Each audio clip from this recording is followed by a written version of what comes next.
అసలు అనారోగ్యానికి రెండే కారణాలు. ఒకటి మనం తినే తిళ్ళు, రెండోది మనం తినే పద్ధతి.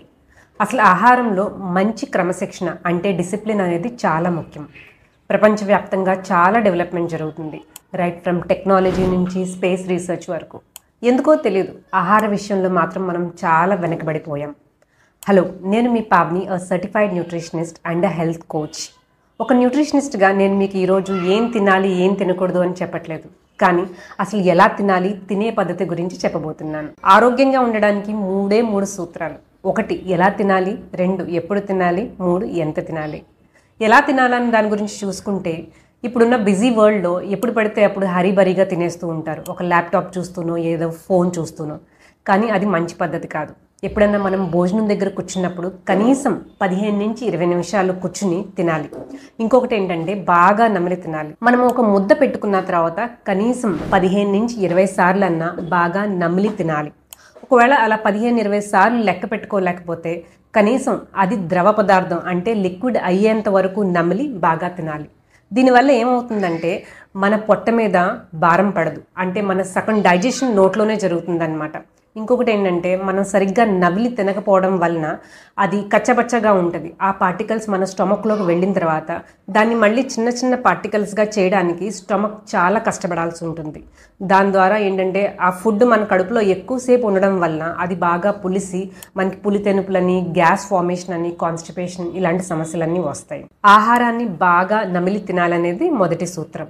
ఒక 2 రోజులు మీరు ఒకసారి భోజనం దగ్గరకు వచ్చిన తర్వాత కనీసం 15-20 నిమిషాలు కూర్చుని బాగా నమిలి తిని చూడండి, మీకే మంచి రిజల్ట్స్ కనిపిస్తాయి. ఇంకొకటి, పూర్వకాలంలో మనం కింద కూర్చుని తినేవాళ్ళం, తర్వాత పేట ఎక్కాము, తర్వాత డైనింగ్ టేబుల్స్ వచ్చినాయి, తర్వాత ఇప్పుడు అందరూ బొఫే సిస్టంలో నించుని తింటున్నారు. ఇది మనం యాక్చువల్లీ డెవలప్మెంట్ అనుకోవచ్చు, కానీ ఇది డెవలప్మెంట్ కాదు. మన అనారోగ్యానికి, డిసీజెస్కి ఇది డెవలప్మెంట్ లాంటిది. మనం కింద కూర్చుని తినడం వల్ల ఇంకో లాభం ఏంటంటే, మనం ఒక ముద్ద తినడానికి వంగినప్పుడు మన పొట్ట దగ్గర కొంచెం ప్రెషర్ పడుతుంది. దానివల్ల ఏంటంటే మనం ఎంత తినాలి, సరిపోయిందా లేదా అని బాడీ రెగ్యులేట్ చేస్తుంది. ఇంకో విషయం, మనం కింద కూర్చుని తినడం వల్ల మనం క్రాస్ లెగ్స్లో కూర్చుంటాం, అంటే మటం వేసుకుని కూర్చుంటాం. సో దీనివల్ల ఆ కాళ్ళ మీద ప్రెషర్ పడి మన పొట్ట మీద ఎక్కువ బ్లడ్ సర్క్యులేషన్ అవుతుంది. దీనివలన మన పొట్టలో డైజెషన్ కూడా ఇంప్రూవ్ అవుతుంది. ఇందులో ఇంకొక సూత్రం ఏంటంటే ఎప్పుడు తినాలి. ఇప్పుడు జనాలకి అసలు టైమే ఉండట్లేదు, ఎప్పుడు పడితే అప్పుడు తింటున్నారు హరీబరీగా. కానీ మనం ఒక ఆహారం తిన్న తర్వాత కనీసం 3-4 గంటల వరకు ఏమీ తినకూడదు. దానికి పూర్తిగా డైజెషన్ అవ్వడానికి టైం ఇవ్వాలి. కానీ ఎలా ఉంటుందంటే, ఇప్పుడు భోజనం చేసిన తర్వాత ఒక హాఫ్ అన్ అవర్లో ఎవరైనా ఏదైనా ఆఫర్ చేస్తే, ఏదైనా ఉంటే అది మనం తినేస్తున్నాం. ఇది ఎలా ఉంటుందంటే, సగం ఉడుకుతున్న అన్నంలో మళ్ళీ కొత్త బియ్యం వేసి ఉడికిస్తే ఎలా ఉంటుంది అలా ఉంటుంది, సగం ఉడికి సగం ఉడక్క. దీనివల్ల ఏమవుతుందంటే మన కడుపులో ఫర్మెంటేషన్ అనేది జరుగుతుంది. అంటే సగం ఆల్రెడీ అరిగిన ఆహారంలో మళ్ళీ కొత్త ఆహారం వేయడం వల్ల అది పొట్టలో ఎక్కువసేపు ఉండి పులిసి పులితెనుపులని, ఇండైజెషన్ అని, గ్యాస్ అని ఇలాంటి సమస్యలన్నీ వస్తాయి. అందుకని ఎప్పుడన్నా తిన్న తర్వాత కనీసం 3-4 గంటలు గ్యాప్ ఇచ్చి తర్వాత వేరే స్నాక్స్ కానీ ఆహారం కానీ తినడానికి ట్రై చేయండి. ఇందులో ఇంకొక విషయం ఏంటంటే, డిన్నర్ ఎప్పుడూ కూడా త్వరగా ముగించడానికి ట్రై చేయండి.